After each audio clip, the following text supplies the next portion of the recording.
Good day, Matt. How are you doing today?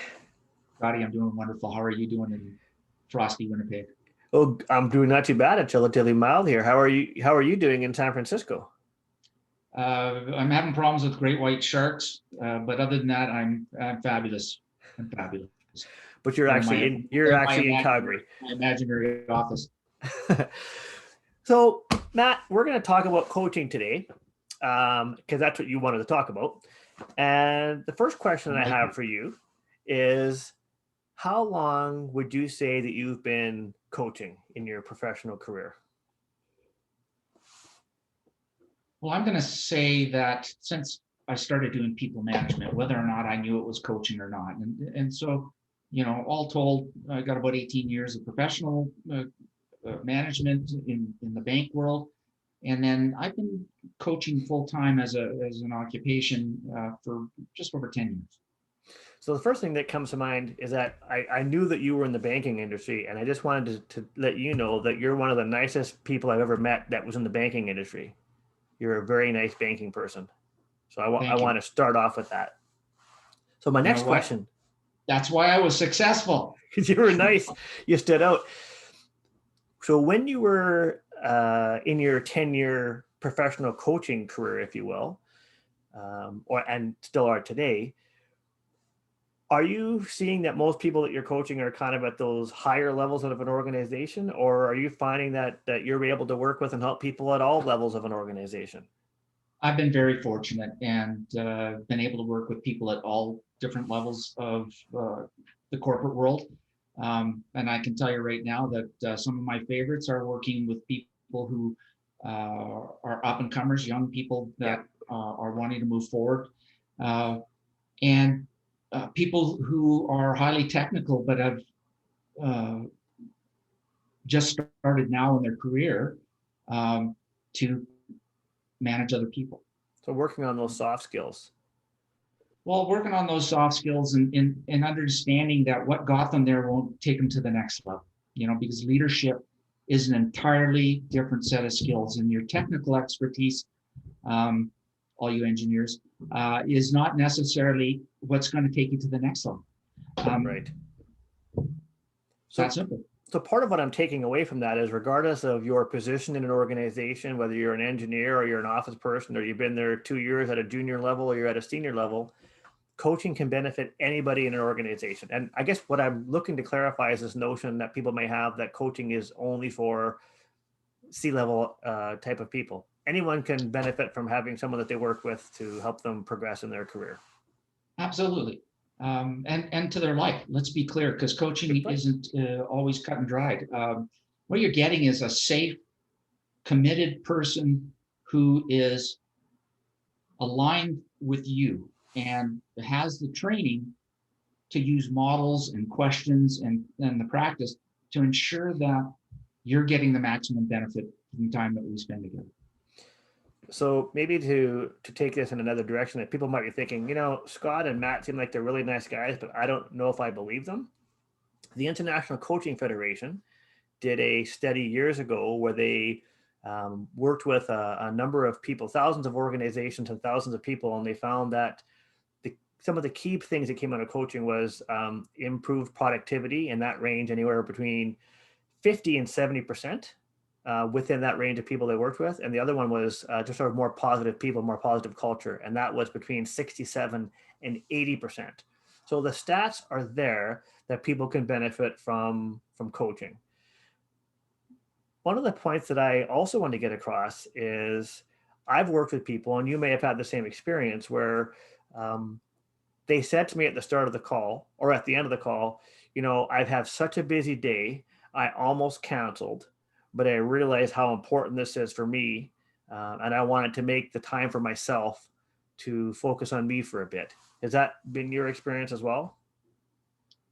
Absolutely. And the other piece is sometimes they're just challenged by the process, because this is not us just telling people they're great, etc. We're challenging them. We're pushing their buttons.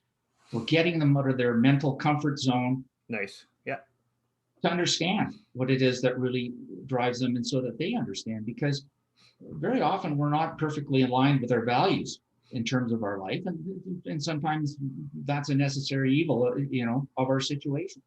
But understanding it allows you to make incredible corrections, and also to align your thinking to say, hey, yeah, that is why I do this. It's about my family, or it's about my need to make a difference to the people around me.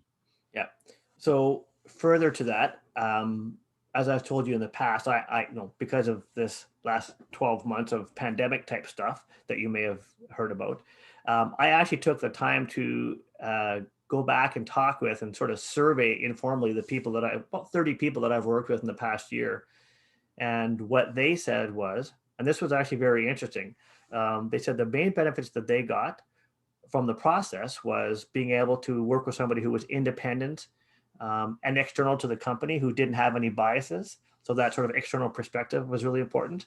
The other one was, if they wanted to work on things from a professional development or growth perspective, having somebody that they can work with to help them identify what are the things they wanted to work on and work towards those goals.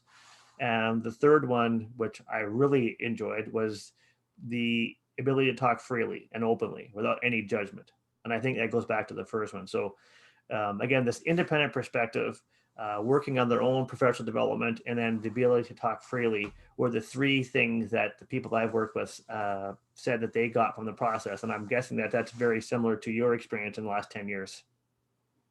Absolutely. And, a little bird told me you got some recognition the other day from one of your coaching clients.